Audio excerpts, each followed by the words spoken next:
যখনই কোনো বনি আদম একটা গুনাহ করে তো দিলের মধ্যে একটা নুক্তা, কালো সৌদা, কালো একটা দাগ পড়ে। তো একটা ফোঁটা পড়ছে, আবার গুনাহ করলো, আবার আবার আবার। তাহলে আপনি 3 ঘন্টা লাগাতার নর্তকীর ছবি দেখলেন মোবাইলে, কতগুলো দাগ পড়ছে? কথা বলেন না। আপনি যে 4 ঘন্টা সারা রাত উলঙ্গ ছবি দেখলেন, কলিজার ভিতরে কি পরিমাণ দাগ পড়ছে মেরে মোহতারাম। আমার বাপ, আমার ভাই, আমার বন্ধু, বলেন বলেন।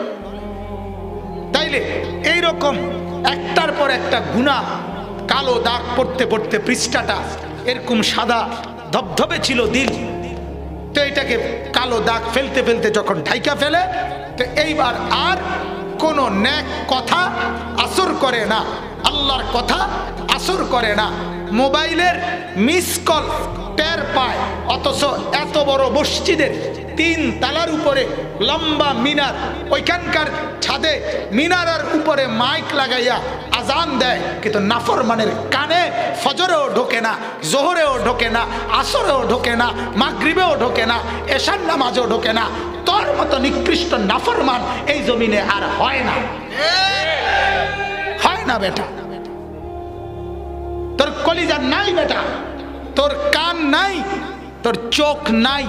বেনামাজি, তোমাদের চোখ নাই, তোমাদের কান নাই, তোমাদের দিল নাই।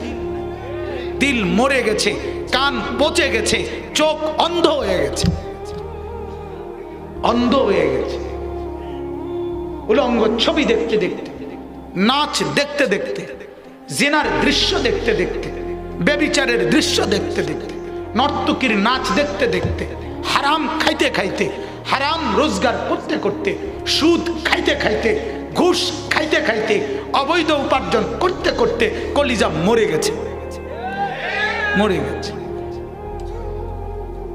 এজন্য মসজিদের সামনে দোকানদার, তার যদি নামাজ মিস হয়, এই কথা কলিজারে কেমনে মানায়?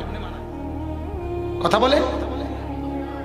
কোন দুঃখে আপনি নামাজ ছুটলো? কেন নামাজ ছুটলো?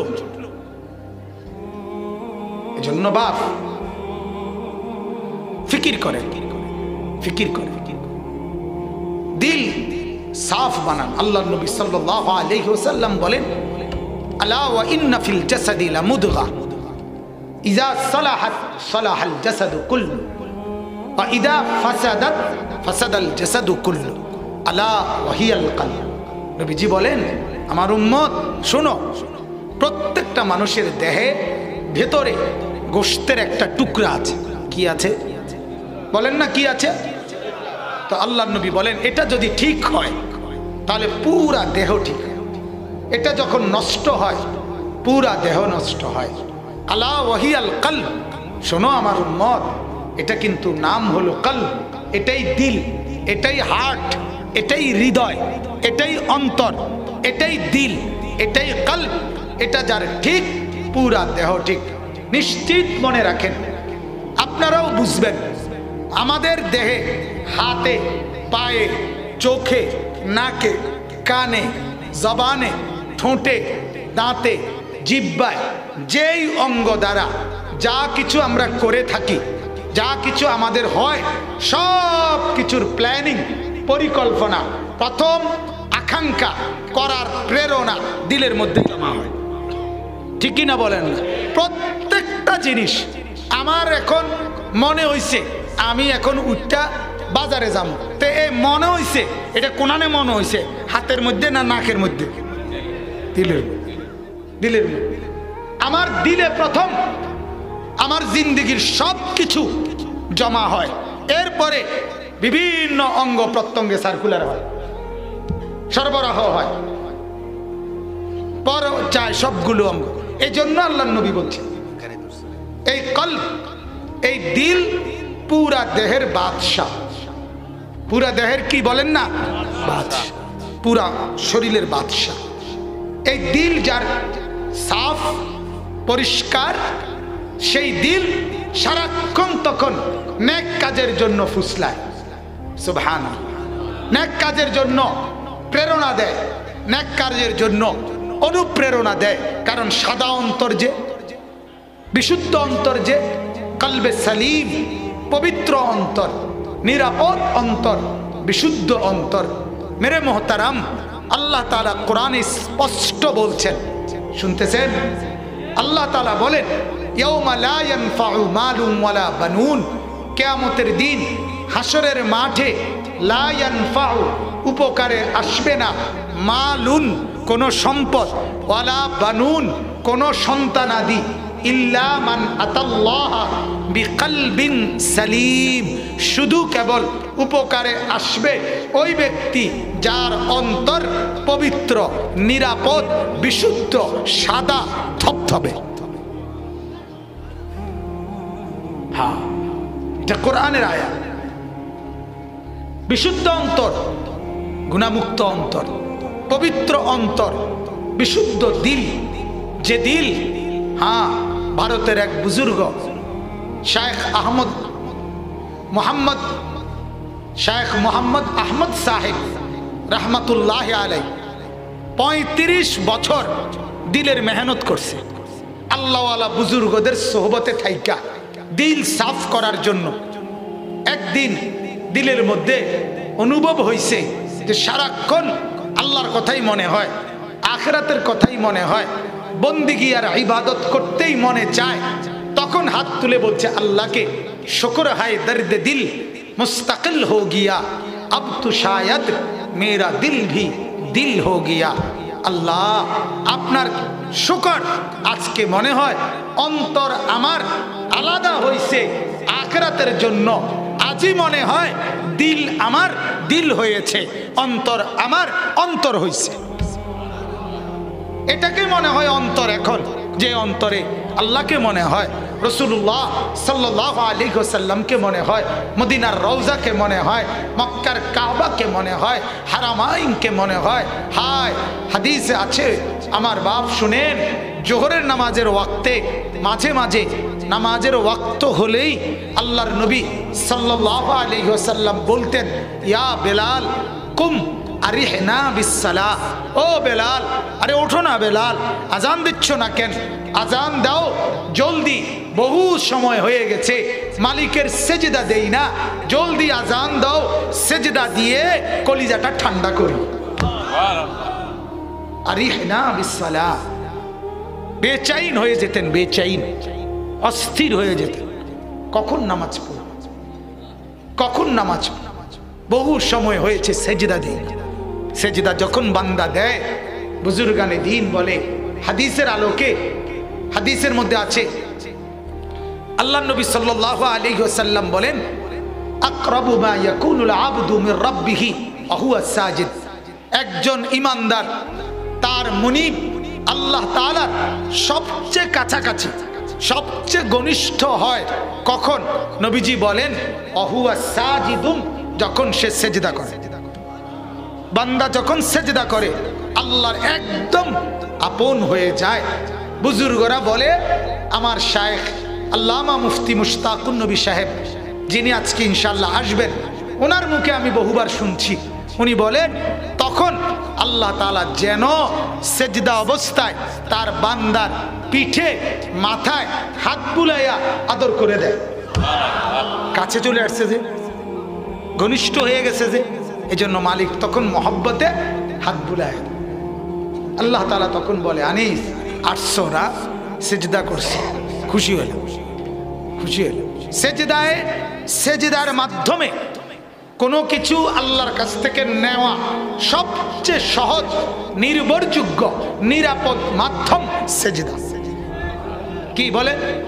আবার বলে, মজার কথা শুনেন, হাসরের ময়দানে, কিয়ামতের মাঠে সমস্ত মানুষ যখন কাঁদবে, অস্থির হবে, আপনারা শুনছেন যে অনেক নবীদের কাছে মানুষগুলো যাবে আল্লাহর কাছে একটু সুপারিশের জন্য, যে বিচারের কার্যক্রম, হাসরের মাঠের বিচার যেন শুরু করে। তো সব নবী ফিরায় দিবে, উনি বলবে অমুকের কাছে যাও, উনি বলবে অমুকের কাছে যাও। এইভাবে যেতে যেতে সর্বশেষ ঈসা নবী কোন নবী? ঈসা আলাইহিস সালাম বলবে তোমরা কোনো দিকে আর যাইয়া লাভ নাই, আখিরি নবী, শেষ নবী, নবী সাল্লাল্লাহু আলাইহি ওয়াসাল্লাম, ওনার কাছেই যাও। আজ যদি সুপারিশ করার কারো অধিকার থাকে হাসরের ময়দানে প্রথম, তো সেটা ওনারই কেবল আছে, ওনারই আছে। কোরআনে আল্লাহ তাআলা আয়াতুল কুরসির মধ্যে বলছেন, মান যাল্লাযী ইয়াশফাউ ইনদাহু ইল্লা বিইযনিহি। মাতালারে মানে মুখ দিয়ে কইতারে না, মাতালারেন কা মুখে কোন না, মুখে বল পড়েন না। আয়াতুল কুরসি নবী সাল্লাল্লাহু আলাইহি সাল্লাম বলেন একটি আয়াত, আয়াতুল কুরসি যেটারে বলে, যে ব্যক্তি সকালে পড়বে সন্ধ্যা পর্যন্ত, সন্ধ্যায় পড়বে সকাল পর্যন্ত, তার মৃত্যু হলে জান্নাতে যেতে বাধা ছিল, শুধু মৃত্যুটা, মরছে জান্নাতে। হাদিস এটা, এটার নাম আয়াতুল কুরসি। আপনি এটা হুদা মাথা লাড়লে হইব? কথা বলেন না কেন? শিখবেন তো ইনশাআল্লাহ? ইনশাআল্লাহ। এবছর তো ভাঙতি পড়ে গেছে, এখন নভেম্বর, জানুয়ারির 1 তারিখ থেকে ইনশাআল্লাহ। কি কর না, এবছর তার বেশি দিন নাই আর না, এখন থেকে ইনশাআল্লাহ। বলেন ইনশাআল্লাহ। তো আল্লাহ তাআলা বলেন, মান যাল্লাযী ইয়াশফাউ ইনদাহু ইল্লা বিইযনিহি। রব্বুল আলামিন বলেন, হাসরের মাঠে আমি আল্লাহর অনুমতি ব্যতীত সুপারিশ করবে আমার কাছে এমন আছে কে? কেউ নাই। আমি অনুমতি ছাড়া কাউকে সুপারিশ করার অধিকার নাই। তো সব নবীর উম্মতরা যখন আমাদের নবী সাল্লাল্লাহু আলাইহি ওয়াসাল্লাম ওনার কাছে আসবেন, উনি বলবেন, হ্যাঁ আমি তোমাদের জন্য সুপারিশ করব, তোমরা অপেক্ষা করো, আমি আল্লাহর কাছ থেকে আগে সুপারিশের অনুমতি নেই। অনুমতি নিতে হবে নবীজি নিজেও, এরপরে বলবে। তো অনুমতির জন্য এই কথাটা আমি বলতে চাচ্ছি, হাদিসের মধ্যে আছে আমাদের প্রিয় নবী সাল্লাল্লাহু আলাইহি ওয়াসাল্লাম অনুমতির জন্য মাকামে মাহমুদ, হাসরের মাঠে আল্লাহর নবী সাল্লাল্লাহু আলাইহি ওয়াসাল্লামের জন্য সম্পূর্ণ পৃথক জায়গা আল্লাহ তাআলা নির্ধারণ করবেন। ওই জায়গাটার নাম মাকামে মাহমুদ। কি নাম?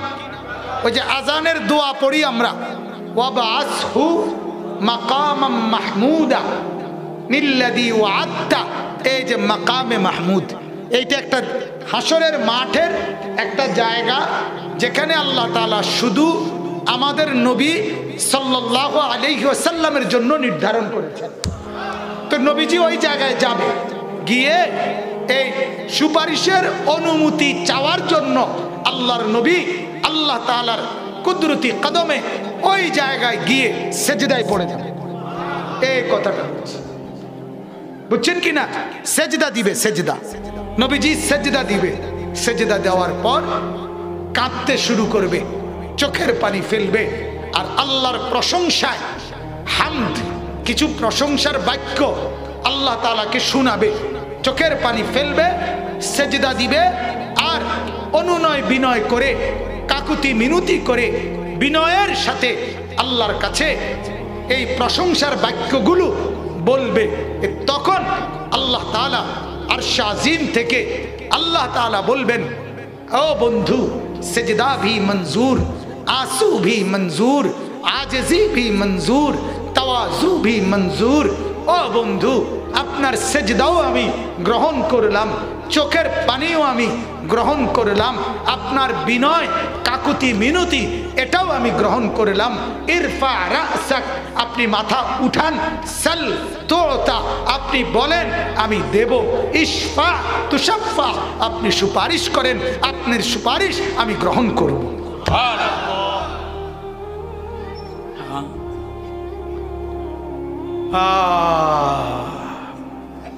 চিনলেন না কাকে?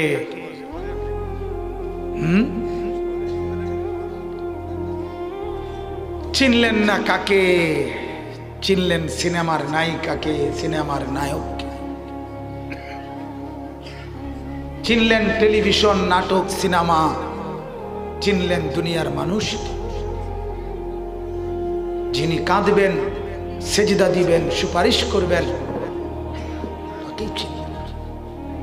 গোটা হাসরের মাঠ আদম থেকে ঈসা নবী পর্যন্ত, এমনকি নবী, আম্বিয়া, রসুল, আউলিয়া, আতকিয়া, আসফিয়া, সাহাবা, উলামা, আইম্মা, মুহাদ্দিসিন, মুফাসসিরিন, আইম্মা, খুতাবা, বুজুর্গ, পীর, মাশায়েখ, সাধারণ মানুষ সব যে মাঠে বলবে ইয়া রব্বি নফসি নফসি, আল্লাহ আমাকে মাফ করে দেন, আল্লাহ আমাকে বাঁচান, আমাকে বাঁচান, আমাকে বাঁচান, আমাকে বাঁচান।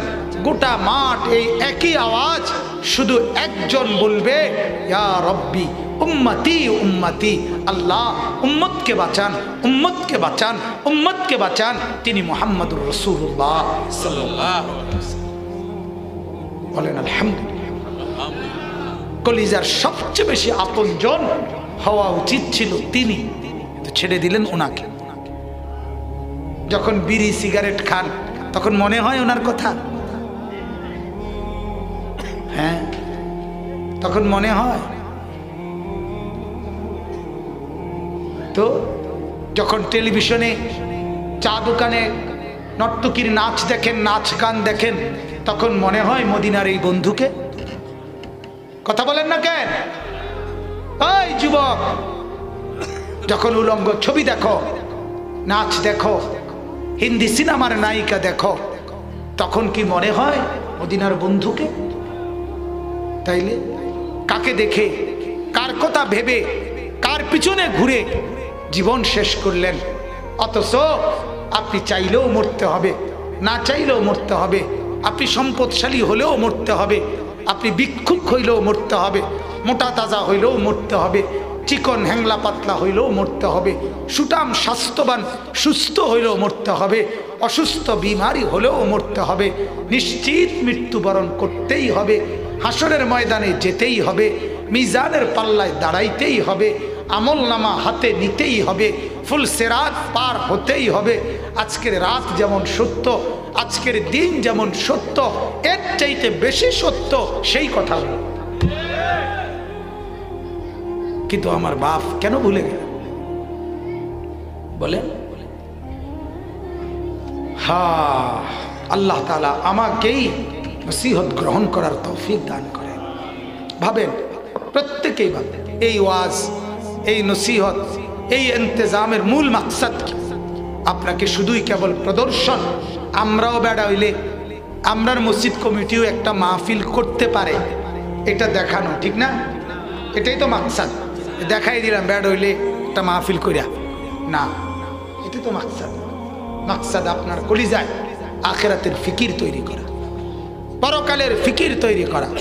আল্লাহ তাআলা আমাদেরকে আখিরাত আর পরকালের ফিকির কলিজার ভেতরে লালন করার তৌফিক দান করেন।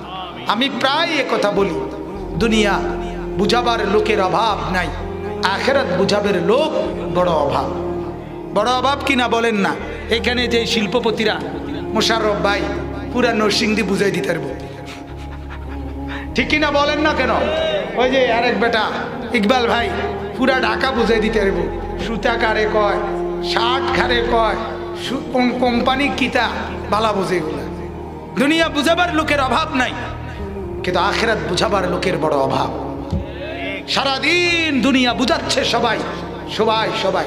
আমি নিজে দেখছি, ক্ষেতের মধ্যে লুঙ্গি পরা আপনার ব্যক্তি কাজ করতেছে, ক্ষেতের মধ্যে সবজি, ওই ব্যক্তিকে দেখছি প্রাইভেট কার থামাইয়া চারজন ওই মনো আপনার বীজ বা এই জাতীয় কোনো কোম্পানির লোক তারা পাশে বৈশা তারে বুঝাইতে আছে।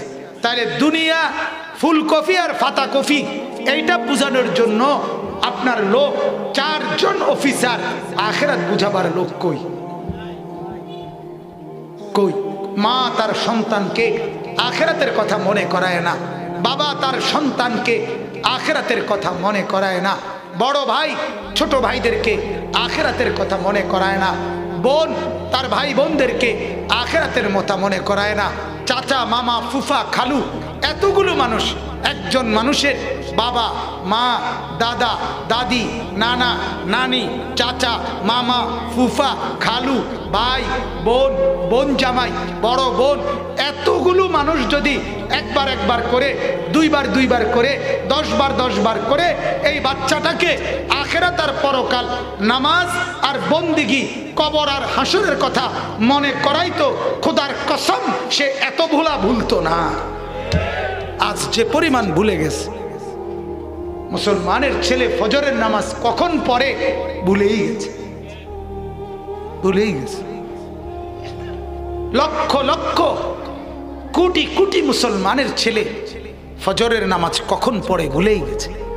আমার শায়েখ আল্লামা মুফতি মুশতাকুন নবী সাহেব বলে, ভুলে গেছে না শুধু ভুল না ভি ভুল গিয়া, ভুলে গেছে যে এটাও ভুলে গেছে। ফজর নামে যে একটা নামাজ আছে এটাই মনে নাই। নামাজ মানেই জুমার নাম। নামাজ মূলত 1 ওয়াক্ত, বাকি 5 ওয়াক্ত এটি আমরা অল্প কয়েকজন বেকুব আমরার বানানো। এটি নামাজ শুধু জুমা, যার কারণে সবাই জুমা পড়ে, বাকি নামাজগুলো পড়ে না। তার মানে আল্লাহকে বুঝায় যে আল্লাহ আপনি ফরজ করছেন যেটা এটা পড়ছি, আরে হুজুররা বানাইয়া কইছে যেটা এটা মানছি না। তো নাইলে কি বলে, ঠিক না কথাটা? নাইলে কারণটা কি? শনিবার রবিবার সোমবার মঙ্গলবার বুধবার বৃহস্পতিবার আল্লাহকে মনে হয় না কেন? কেন মনে হয় না? আল্লাহ তাআলা আমাদেরকে বুঝ দান করেন। মেরে মোহতারাম, আমার বাবা, আমার ভাই, আমার বন্ধু, জওয়ান ছেলেরা, আমি এতক্ষণ পর্যন্ত কথা লম্বা হয়েছে যে কথাটা বুঝাবার জন্য যে অল্প কথায় কি হইতে পারে, মনে আছে কিনা? অল্প কথায় কি হইতে পারে? কিন্তু কার? যার চোখ আছে, যার কান আছে, যার দিল আছে। এজন্য আল্লাহ কোরআনে বলছে কাফের যারা, তাদের লাহুম কুলুবুন লা ইয়াফকাহুনা বিহা। জাহান্নামী কেন জাহান্নামী? আল্লাহ নিজে বলছে তার দিল ছিল কিন্তু সেটা কিছু বোঝে নাই। ওয়ালাহুম আয়ুনুন লা ইউবসিরুনা বিহা, তার চোখ ছিল কিন্তু কিছু দেখে নাই। ওয়ালাহুম আযানুন লা ইয়াসমাউনা বিহা, কান ছিল কিন্তু কিছু শুনে নাই। এই জন্য জাহান্নাম, এই জন্য জাহান্নাম। তার মানে কি? সমস্ত জাহান্নামী মূলত দুনিয়াতে অন্ধ ছিল, ঠিক না কথাটা? যারা অন্ধ তারাই মূলত জাহান্নামী। যারা বধির, কানে শুনে না, তারাই মূলত জাহান্নামী নাকি? যারা পাগল কিছুই বুঝে না তারাই মূলত জাহান্নামী? না না, আল্লাহ বলেন তোমাদের দৃষ্টিতে তো তোমরা দেখছো চোখ আছে, কান আছে, দিল আছে, কিন্তু আমি দেখছি চোখ নাই, কান নাই, দিল নাই। কারণ যেই দিল আমাকে ভাবে না ওইটা কোনো দিল না, যে কান আমার আজান শুনে না সে কোনো কান না, যেই চোখ আমার কোরআন দেখে না, আমার বন্ধুর হাদিস দেখে না, ওইটা কোনো চোখ না, ওইটা দুনিয়ার ভোগবিলাস জন্তু জানোয়ারের মতো উপভোগ করছে। জন্তু জানোয়ার যেমন দুনিয়া ভোগ করছে ওইটাও ভোগ করছে। আল্লাহ আমাকে মাফ করে দেন। আল্লাহ তাআলা আমাদের কলিজার মধ্যে বুঝ দান করেন। আচ্ছা, মাশাআল্লাহ, বলেন আলহামদুলিল্লাহ, সকলেই বলেন আলহামদুলিল্লাহ। হযরতের জন্য আমার শায়েখ আরিফ বিল্লাহ হাকিমুন নফস আল্লামা মুফতি মুশতাকুন নবী কাসিমি হযরত দামাত বারাকাতুহুমের জন্য আমরা সবাই দোয়া করব। আল্লাহ তাআলা তাকে পূর্ণ সেহত আফিয়ত দান করেন, বলেন আমিন। সবাই বলেন আমিন। সারা বাংলাদেশ থেকে বিশ্বাস করেন এই পরিমাণ মাহফিল ওনার কাছে চায়, যদি কাইটটা টুকরা টুকরা করে ফাটান যাইত তাইলেও চাহিদা পূরণ করা সম্ভব। তাছাড়া কি করবে? কিভাবে সম্ভব? একজন মানুষ কি করবে? আল্লাহ তাআলা হিম্মত দান করেন, আল্লাহ তাআলা সুস্থতার এক জিন্দেগি দান করেন, বলেন আমিন। মুহতারাম হাজিরিন, আমি যে আয়াতটা পড়ছি এই আয়াতটা আল্লাহ তাআলা আমাদেরকে পরকালই মনে করাই দিছে, যেটা আমি এতক্ষণ বলে ফেলছি। এটাই মূল কথা। আপনি শুধু আয়াতের তর্জমা দেখেন, আপনি জানেন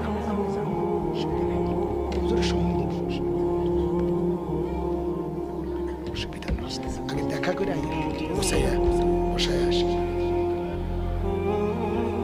ভাই মেহরবানি করে সবাই উঠাউঠি করেন না, আল্লাহর ওয়াস্তে হুজুর আমি বললাম হুজুর অসুস্থ, দয়া করে কেউ হুজুরের সাথে দোতলায় উঠবেন না, একদম অনুরোধ করলাম, একজন লোকও যাবেন না ওইদিকে, কেউ বিরক্ত করবেন না মেহেরবানি করে, দয়া করে। ইনশাআল্লাহ এখানে আসলেই হযরত কথা বলবেন। হ্যাঁ আসছে, নামছে, মেহেরবানি করে কেউ বিরক্ত করবেন না, আমার অনুরোধ। আপনারা কেউ উঠেন না। এই যে ভাই উঠলেন কেন আপনি? ওই চাদরওয়ালা আপনি উঠলেন কেন? কেউ উঠে যাবেন না, উপরে যায়েন না, অতিরিক্ত কেউ সফর সঙ্গী ছাড়া যায়েন না ভাই, আল্লাহর ওয়াস্তে বারবার বলছি, আমি অসুস্থ হুজুর, মেহেরবানি করে কেউ ইনশাআল্লাহ আসবে। ইনশাআল্লাহ আল্লাহ তাআলা পুরা পুরি সেহাত আফিয়ত দান করেন, বলেন আমিন। আল্লাহ তাআলা আপনাদেরকে সবাইকে সুস্থতার হায়াত দান করেন। আমার বাপ, সুস্থতা অনেক বড় নিয়ামত, এজন্য আল্লাহ তাআলার কাছে সুস্থতা কামনা করা সব সময় আল্লাহর কাছে চাওয়া উচিত। আল্লাহ তাআলা আমাদেরকে সুস্থতার জীবন দান করেন। চলেন তো আমি আয়াতের তরজমাটা শুনাই। আল্লাহ তাআলা বলেন, শুনতেছেন আপনারা নাকি একটু ওইদিকে ফিরে বসবেন? না অনেকক্ষণ তো এদিকে ফিরছেন, ক্লান্তি লাগতে পারে, এদিকে ঘুরে বইবেন নি কোনো, তো তোর বেহা হইয়া গেলেন কান। আচ্ছা আসবে ইনশাআল্লাহ, বললাম তো। আল্লাহ তাআলা বলেন সূরা বাকারার 254 নম্বর আয়াত, আল্লাহ তাআলা ইরশাদ করছেন, ইয়া আইয়ুহাল্লাযীনা আমানু, শুনতেছেন সবাই? হে ঈমানদারগণ, হে মুমিনগণ।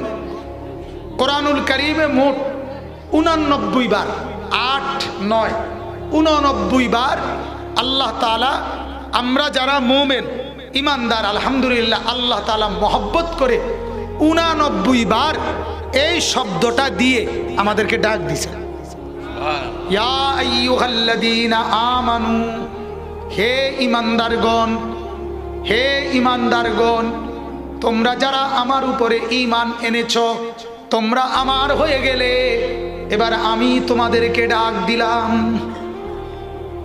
এজন্য তাফসীরের মধ্যে লিখছে ইয়া আইয়ুহাল্লাযীনা আমানু, এই শব্দের অর্থ হলো আল্লাহ তাআলা বুঝাইতে চাচ্ছেন তোমরা যারা ঈমানদার, তোমরা প্রত্যেকেই আমি আল্লাহর বন্ধু। সুবহানাল্লাহ। এজন্য কোরআনে আল্লাহ বলেন আমি আল্লাহর বন্ধু ঈমানদার, আর ঈমানদারের বন্ধু আল্লাহ। ঈমানদারের বন্ধুকে, আল্লাহর বন্ধুকে ঈমানদার।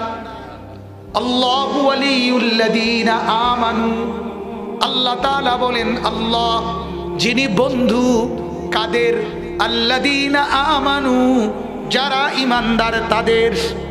সুবহানাল্লাহ, ঈমানদারদের বন্ধুকে। এবার আল্লাহ বলেন ইন আউলিয়াউহু ইল্লাল মুত্তাকুন, আল্লাহর বন্ধু কেবল তারাই, মুত্তাকি মুমিন যারা তারা। সুবহানাল্লাহ। অতএব ঈমানদারের বন্ধু আল্লাহ, আল্লাহর বন্ধু ঈমানদার। সুবহানাল্লাহ। আমাদের প্রিয় নবী সাল্লাল্লাহু আলাইহি ওয়াসাল্লাম তিনি আল্লাহর বন্ধু, সেটা আরো উন্নত অর্থে। কথা বুঝছেন কিনা বলে? তিনি যে আল্লাহর হাবিব, সেটা আরো সর্বোচ্চ অর্থে। হযরত ইব্রাহিম আলাইহিস সালাম খলিল, আল্লাহর বন্ধু, সেটাও আরো উন্নত অর্থে। বাকি আমরাও আল্লাহর, ঈমানদাররাও আল্লাহর বন্ধু। সুবহানাল্লাহ। প্রত্যেকটার স্টেজ হইতে পারে, প্রত্যেকটার স্তর কি হইতে পারে, কিন্তু ঈমানদাররাও কার বন্ধু? কন্যা আল্লাহ। এই জন্য আল্লাহ তাআলা বলেন ইয়া আইয়ুহাল্লাযীনা আমানু, হে ঈমানদারগণ, মানে হে আমার বন্ধুগণ, হে আমার কে? বন্ধুরা, বন্ধুগণ। এবার আল্লাহ বলেন আনফিকু মিম্মা রাযাকনাকুম, হে আমার ঈমানদারগণ, হে আমার বন্ধুগণ, তোমরা যেহেতু আমার উপরে ঈমান এনেছ, আমার বন্ধু মুহাম্মদুর রাসূলুল্লাহ সাল্লাল্লাহু আলাইহি ওয়াসাল্লামকে মেনে নিয়েছ, অতএব আমি তোমাদেরকে বলছি আনফিকু মিম্মা রাযাকনাকুম, তোমাদেরকে যত রকমের রিজিক দিয়েছি সেই সব রিজিক থেকে আমার রাস্তায় ব্যয় করো। কার রাস্তায়? আবার বলেন, কার রাস্তায়? কি থেকে ব্যয় করবেন? আল্লাহর দেওয়া রিজিক থেকে। কার দেওয়া রিজিক থেকে? বলেন, আল্লাহর দেওয়া রিজিক থেকে। এই রিজিক বলতে আগে অল্প কথায় বোঝেন, রিজিক বলতে শুধু যে ভাত এটা না, শুধু যে চাল, শুধু যে তরকারি, শুধু যে রুটি, এটাকেই শুধু রিজিক বলে না। মাথার চুল থেকে পায়ের নখ পর্যন্ত আল্লাহ তাআলা আমাদেরকে যা কিছু দিয়েছেন এবং চতুর্দিকের দুনিয়ায় উপভোগের জন্য আল্লাহ তাআলা এই যে জগতে আমাদের জন্য যা সাজিয়েছেন সব আল্লাহর দেওয়া রিজিক। হুয়াল্লাযী খালাকা লাকুম মা ফিল আরদি জামিআ। কোরআনে আল্লাহ তাআলা বলেন, তিনি আল্লাহ যিনি জমিনের সব কিছু তোমাদের জন্যই বানিয়েছেন। আল্লাহ তাআলা কোরআনুল কারীমে আরো বলছেন যে আল্লাহ তাআলা সব কিছু তোমাদের বশীভূত, তোমাদের আয়ত্তে, তোমাদের নিয়ন্ত্রণে আল্লাহ তাআলাই করে দিয়েছেন। সুবহানাল্লাযী সাখখারা লানা হাদা। এই যে সাখখারা লানা, আল্লাযী সাখখারা, যিনি অধীনস্থ করেছেন।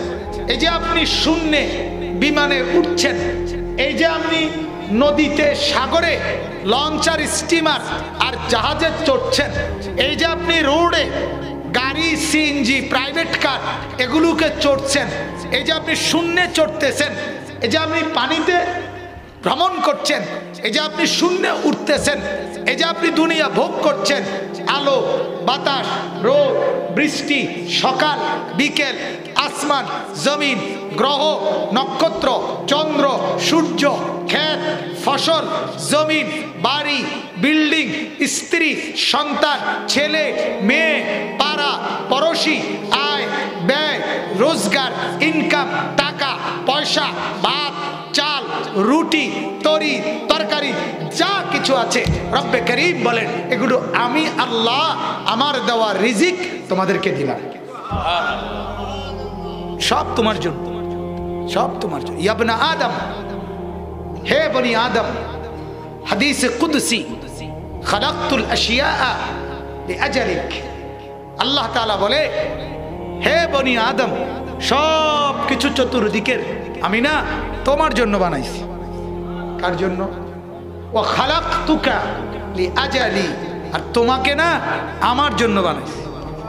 सारे दुनिया तेरे लिए, तू सिर्फ मेरे लिए। सारे दुनिया तेरे लिए, तू सिर्फ मेरे लिए। तमाम दुनिया তোমার জন্য, তুমি শুধু আমার জন্য, আমার জন্য। আল্লাহ তাআলা, ওহ, এটার মধ্যে কি মহব্বত! যদি বুঝতাম, যদি এমন একটা দিল থাকতো তো কলিজা ফেটে যেত। এক সাহাবী হযরতে উবাই ইবনে কাব, ও মাইনুদ্দিন ভাই, সবাই বসান না, বসান। এক সাহাবী, শুনেন, এদিকে এবার তাকান। এক সাহাবী হযরতে উবাই ইবনে কাব রাদিয়াল্লাহু তাআলা আনহু, সাহাবীর নাম হলো উবাই। বলেন কি নাম? তো নবীজি একদিন ওনাকে ডেকে কাছে বসাইয়া নবীজি বললেন, উবাই, তুমি আমাকে আল্লাহর কোরআন একটু তেলাওয়াত করে শোনাও। কথাটা শুনেন মনোযোগ দিয়ে। এখন ওই সাহাবী বলতেছেন অবাক, ইয়া রাসূলুল্লাহ, আকরাউ আলাইকা আল কোরআন উনজিলা আলাইক। ইয়া রাসূলুল্লাহ, কি বললেন? আমি আপনাকে কোরআন শোনাবো? আরে কোরআন তো আপনার উপরেই নাজিল হয়, আপনি তো আমগরে শুনান, আপনারে আমি শোনাবো কেন? এটা কেমন কথা? আল্লাহর নবী সাল্লাল্লাহু আলাইহি ওয়াসাল্লাম বললেন, উবাই, আরশ আজিম থেকে জিবরাইলকে পাঠিয়ে রব্বুল আলামিন তোমার নাম উল্লেখ করে বলেছে তোমার কণ্ঠে কোরআন শুনতে। সাহাবী এখন কি করবে উনি? মানে উনি কি করলেন? উনি বলতেছেন, আওয়া সাম্মানি রব্বি। ইয়া রাসূলুল্লাহ, কি বললেন এটা? আল্লাহ তাআলা আমার নাম নিছে? নবীজি বললেন নাম, তোমার নাম নিছে। উনি আবার বললেন, হাদিসে আছে, আওয়া সাম্মানি রব্বি, ইয়া রাসূলুল্লাহ কি বললেন? আমার নাম, আমার নাম, আমার নাম নিছে আল্লাহ? আল্লাহ নবী বললেন হ্যাঁ, নাম তোমার নাম নিয়েছে। সাহাবী আবার বললেন খুশিতে, আমার মনে হয় আর কি, আমি এমনি বলতেছি বুঝানোর জন্য, আমার মনে হয় যেন খুশিতে কথা আটকাইয়া গেছে। ইয়া রাসূলুল্লাহ আবার বলছে তিনবার, তৃতীয়বার আওয়া সাম্মানি রব্বি, ইয়া রাসূলুল্লাহ আল্লাহ আমার নাম, আমার নাম, আমার নাম বলছে। আল্লাহ নবী বললেন হ্যাঁ তোমার নাম নিছে।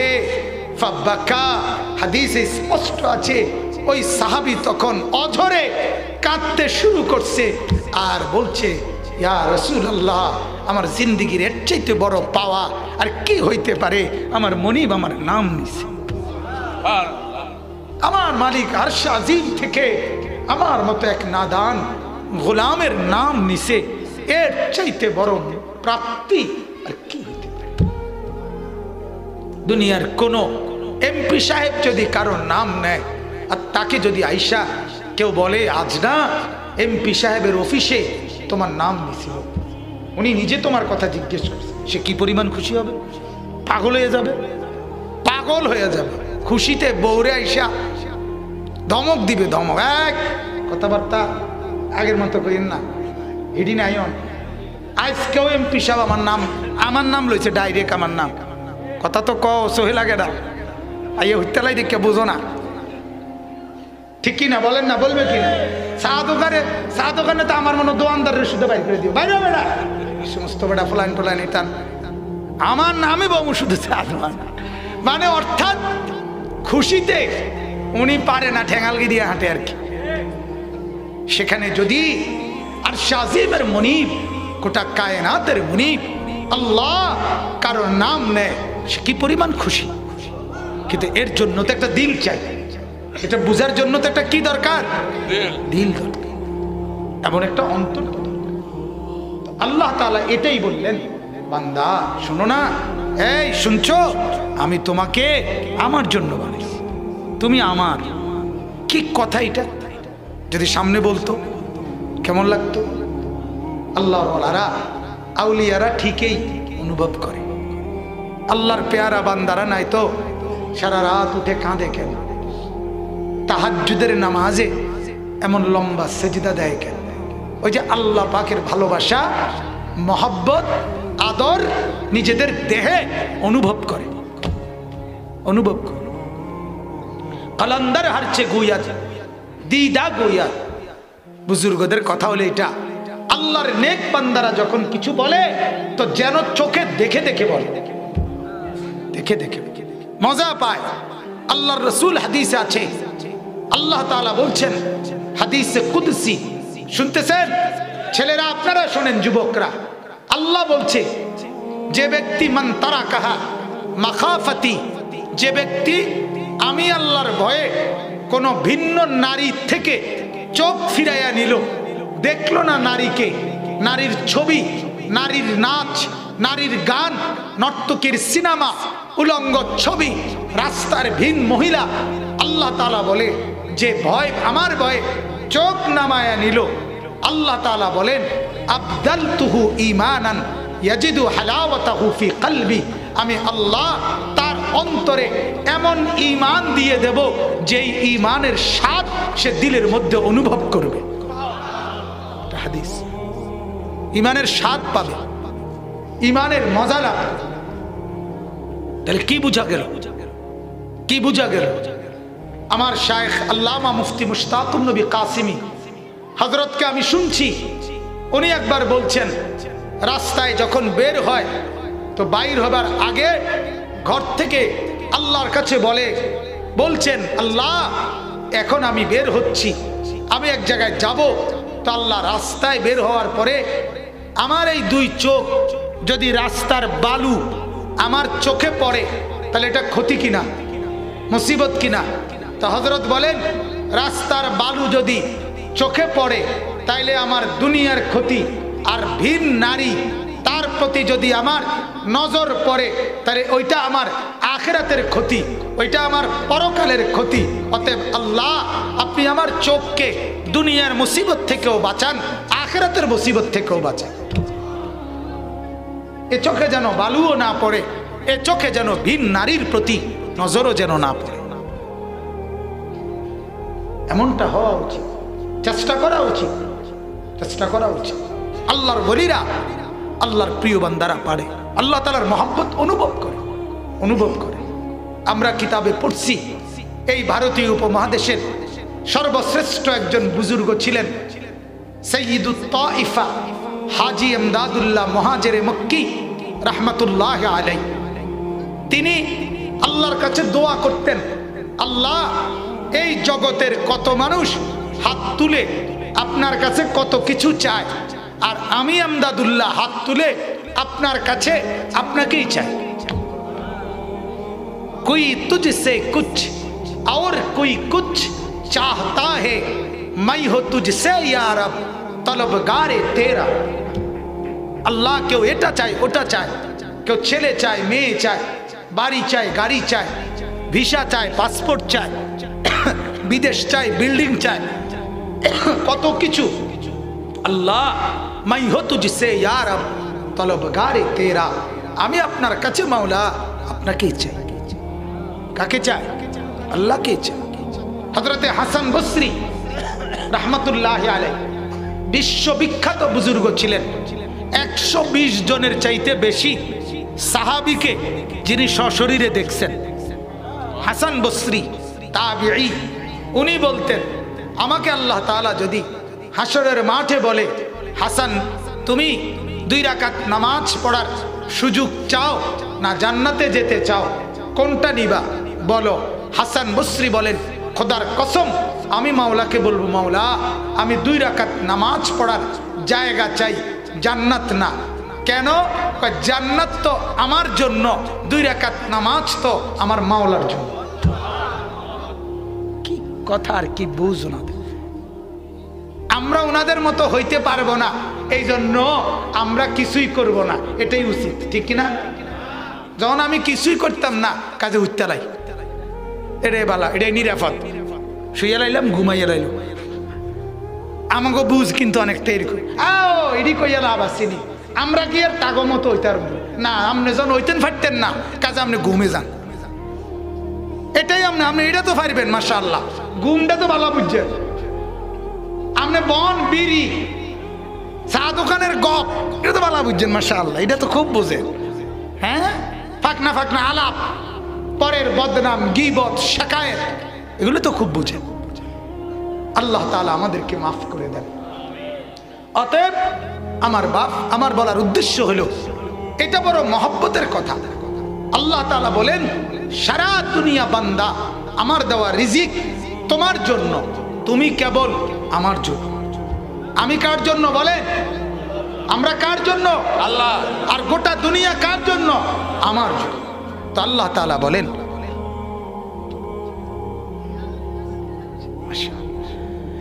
তো আল্লাহ তাআলা বলেন আনফিকু মিম্মা রাযাকনাকুম, আমি তোমাদেরকে যা দিয়েছি রিজিক তার থেকে আমার রাস্তায় ব্যয় করো। কার রাস্তায়? তাহলে এখানে কয়েকটা অর্থ। 1 নাম্বার অর্থ হলো এই দেহ কার দেওয়া? আবার বলেন আল্লাহ। তো আল্লাহর দেওয়া এই দেহে সর্বপ্রথম আল্লাহর ইবাদতের জন্য ব্যয় করো। কথা বলেন না, কার জন্য ব্যয় করেন? অতএব আপনার ব্যবসা, আপনার চাকরি, আপনার ক্ষেত, আপনার কৃষি, আপনার অটো, আপনার সিএনজি, আপনার গাড়ি, আপনার গার্মেন্টস, আপনার মেল, আপনার ফ্যাক্টরি, আপনার সুতার মেল, আপনার কিতা জানি ওই যে ওর ওইটির নাম কিতা বেকু, এটা বাদ দেন কা তে বেকু যা আছে এর সব কিছুর আগে আল্লাহ তাআলার বন্দেগী নামাজ, ঠিক কিনা বলেন না? নামাজের ওয়াক্ত হইছে, গোটা দুনিয়া ফেলে দাও, রব্বে করিমকে সেজদা দিয়ে জানিয়ে দাও মাওলা তুমি বলেছো আমি নাকি তোমার, তো আমিও তোমার। আল্লাহ আপনিও আমার, আমিও আপনার, আল্লাহ আমাকে গ্রহণ করে নেন, সব ছেড়ে দিলাম মাওলা, গোটা দুনিয়া হটাও, আল্লাহ তাআলার কদমে সেজদা দিয়ে আল্লাহ তাআলার মহব্বতের আদর নিয়ে নাও। এটাই তো উচিত, উচিত কিনা বলেন না? হাদিসে আছে, হাদিসে একটা হাদিস তো বললাম, নবীজি সাল্লাল্লাহু আলাইহি ওয়াসাল্লাম হযরতে বেলালকে বলতেন, বেলাল আজানের ওয়াক্ত হইছে, আরে জলদি আজান দাও, কুম দাঁড়াও বেলাল, আরিহনা বিসসালাহ, আরে বেলাল কলিজাটা ঠান্ডা করো, কলিজা ঠান্ডা করো, আজান দাও, অনেকক্ষণ হয়ে গেছে সেজদা দেই না, সেজদা দিয়ে কলিজাটা ঠান্ডা করি, দাও আজান দাও। এই নামাজের প্রতি আগ্রহ। আরেকটা হাদিস শুনেন, আম্মা জান আয়েশা রাদিয়াল্লাহু তাআলা আনহা, নবীজির স্ত্রী। কার স্ত্রী? নবীজির বিবি। নবীজির বিবি ছিলেন মোট 11 জন, ইন্তেকাল করছে নবীজির হায়াতে 2 জন, আর ইন্তেকাল নবীজির মৃত্যু পর্যন্ত ছিল 9 জন একত্রে। আসরের নামাজের পরে, মাগরিবের নামাজের আগে স্বাভাবিকভাবে আল্লাহ নবী সাল্লাল্লাহু আলাইহি ওয়াসাল্লাম 9 জন স্ত্রীর সাথেই একত্রে কথা বলতেন। এটা নবীজির একটা আমল ছিল, কিতাবে আছে। খুশ গল্প করতেন, আদর করতেন, সোহাগ করতেন, এবং বিভিন্ন কথাবার্তা, মানে স্ত্রীদেরকে সময় দিতেন। সোজা কথা। হযরতে আয়েশা রাদিয়াল্লাহু তাআলা আনহা বলেন, কথাটা খেয়াল করেন, 9 জন স্ত্রীকে নিয়ে আল্লাহর নবী কথা বলতেছেন, হাসি মজাক করতেছেন, আদর সোহাগ করতেছেন। এই অবস্থায় যখনই মাগরিবের নামাজের আজান হযরতে বেলাল শুরু করতেন, হযরতে আয়েশা বলেন, আল্লাহর কসম, নবীজির চেহারা মোবারকের দিকে তাকাইলে মনে হইতো আমরা একজন বিবিকেও উনি আর চেনে না, গোটা পৃথিবী চেনে না। এবার তিনি মসজিদে ছুটতেন, এবার তিনি কি হয়ে যেতেন? গোটা দুনিয়া ভুলে যেতেন। আমার মালিকের ডাক আসছে, মুনিব ডাক দিছে, এবার গোটা দুনিয়া চলে। কি ভাই, এমন একটা জীবন কি আমাদের কোনোদিনও হবে না? কথা বলেন না? সম্ভব না? না, এটা সম্ভব না। 5 ওয়াক্ত নামাজ পড়া সম্ভব না। 5 ওয়াক্ত নামাজ মানে হলো প্রত্যেক ওয়াক্তে একটা সিমেন্টের বস্তা 50 কেজির কমপক্ষে 20 মিনিট কান্দে লইয়া দাঁড়াইয়া থাকা, এটাকেই তো নামাজ বলে, ঠিক না? তো সমস্যা কি? অসুবিধা কি? এটা কি সিমেন্টের বস্তা কান্দে লো না আডার বস্তা কান্দে লো? তাহলে আপনি সমস্যা কি? সমস্যা হলো শয়তান আমাকে ছাড়ে না, নফস আমাকে ছাড়ে না। এই 2 হারামি, এক হারামি শয়তান, আরেক হারামি নফস, মনের চাহিদা। এই মন যা চায়, মন কোনো কাজ নাই, বসে বসে বিড়ি খাচ্ছে, সিগারেট খাচ্ছে, গল্প করতেছে, গপসপ মারতেছে, মোবাইল টিপতেছে, দুনিয়ার ব্যস্ততা। অথচ ও দুনিয়ার আরেক ব্যস্ততার সামনে এই ব্যস্ততা ঠিকই বন্ধ করে নাস্তার টাইম, দুপুরের খানার টাইম, রাত্রের খানার টাইম, প্রস্রাব পায়খানার টাইম, বন্ধুদের সাথে গল্প করার টাইম, স্ত্রীকে সময় দেওয়ার টাইম, রাত্রিবেলা ঘুমের টাইম, এরপরে মোবাইল রিসিভ করার টাইম। শত ব্যস্ততার ভিতর দিয়েও এগুলোর জন্য ঠিকই সময় মেলে, কিন্তু সেজদার জন্য সময় মেলে না। সব কিছুর সময় আছে, কিন্তু সেজদার জন্য সময় নাই। কারণ সিদ্ধান্ত নিয়ে নিছে আমি আগুনে জ্বলবই। আপনি সিদ্ধান্ত নিছেন 5 ওয়াক্ত যারা নামাজ পড়েন না, আপনাদের মূল সমস্যা হইল, আমার ছোট্ট বুঝ হইল, আপনারা নিশ্চয়ই ফেরেশতাকে বলে ফেলছেন যে ভাই আমার নাম আপনি জাহান্নামে লিখে এলাম, হুদা ঘুরে এগারাইয়া লাভ নাই আর চাইয়া লাভ নাই, লিখ গেলাম। হ্যাঁ, এত জামালার দরকার নাই, লিখ গেলাম। নাউযুবিল্লাহ, আল্লাহ আমাদের সবাইকে মাফ করে দেন। তাইলে 1 নম্বরে আমি বললাম পুরা দেহ কার দেওয়া? আবার বলেন, আল্লাহর দেওয়া। তাহলে এই দেহে প্রথম আল্লাহর চাওয়া, আল্লাহর রাস্তায় খরচ করো, মানে হলো আল্লাহর ইবাদত করো, ঠিক কিনা বলেন না? 2 নাম্বার আরেকটা বলি, আল্লাহ তাআলা আমাদেরকে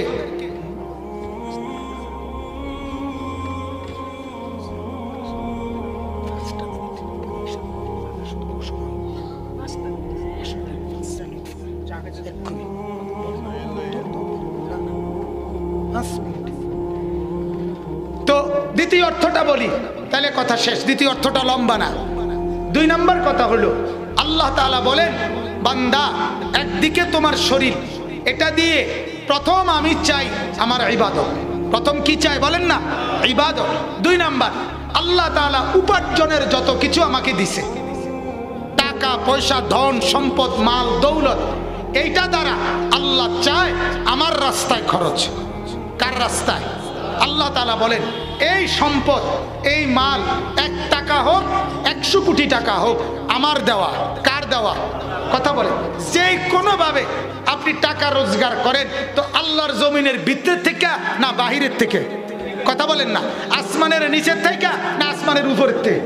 মাটির নিচ থেকে না মাটির উপরের থেকে? তো আসমানও আল্লাহ, জমিনও আল্লাহ, সূর্যও আল্লাহ, চন্দ্রও আল্লাহ, আপনিও আল্লাহ, হাতও আল্লাহ, ফাও আল্লাহ, মাটিও আল্লাহ, রড সিমেন্ট ইট বালু সব উপাদান এগুলো তো আল্লাহর। আপনার কিতা? কথা বলেন না কেন? আমার কি? কিছুই না, সব কার? আল্লাহ। তো আল্লাহ তাআলা বলেন, আমি তোমাকে যে মাল সম্পদ দিয়েছি তার দ্বারা যাকাত, দান, সাদাকা, ফিতরা, নফল বিভিন্ন খাতে ব্যয়, যেগুলো দ্বারা নেকি হয়, যেগুলো দ্বারা সওয়াব হয়, আখিরাতের পুঁজি হয়, জান্নাতের ঘর হয়, কবরের আযাব মাফ হয়, জাহান্নামের আগুন হারাম হয়, এমন রাস্তায় তুমি বেশি বেশি দান করো। বলেন আলহামদুলিল্লাহ। এবার শুধু তর্জমাটা শুনেন। আল্লাহ তাআলা বলেন, তুমি শরীর দিয়ে, আমার দেওয়া শরীর দিয়ে ইবাদত করো, আমার দেওয়া মাল দিয়ে আমার রাস্তায় খরচ করো। কোন সময় পর্যন্ত? আল্লাহ বলেন, এই কথাটা খুব দরকার। দেখেন, তর্জমাটাই যথেষ্ট। আল্লাহ তাআলা বলেন, একজন মানুষ উপার্জনের জন্য দুনিয়ায় বিভিন্ন রকমের বেচা কিনা উপার্জন করে। 2, মানুষ নিয়মিত বিভিন্ন প্রয়োজনে অপরের সাথে বন্ধুত্ব সম্পর্ক করে। 3, মানুষ বিভিন্ন প্রয়োজন পূরণের জন্য কারো না কারো সুপারিশ ধরে। আপনি বলে দেন।